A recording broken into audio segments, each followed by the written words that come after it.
What can be better than buttery, flaky, and soft dinner rolls made from scratch?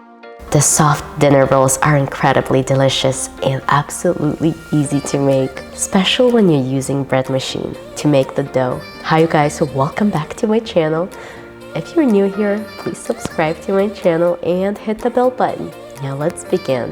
To make this recipe, you will need 1/4 cup of warm water, 1 cup of warm buttermilk, 2 1/4 teaspoon of dry active yeast, 1/3 cup of sugar, 1 egg, plus 2 egg yolks for brushing the dough, 1 teaspoon of sea salt, 4 cups of all-purpose flour, 1½ cup room temperature butter. Into the bread machine, add all the ingredients.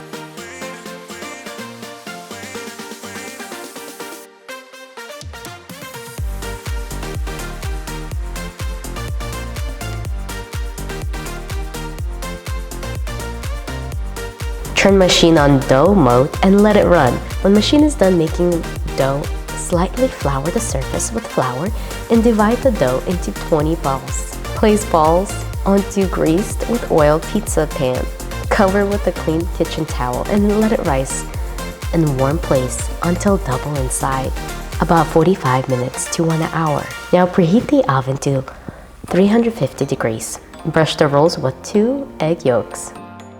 Bake until golden in color for about 20 to 25 minutes. Enjoy while warm. I like to enjoy it with butter. You can totally make mini pizzas out of it for kids' school lunch, or just enjoy it with soups. I'll link my favorite soups in the description below. To print this super soft dinner roll recipe, simply click on the link in the description box. Thank you guys so much for watching. I'll see you later. Bye.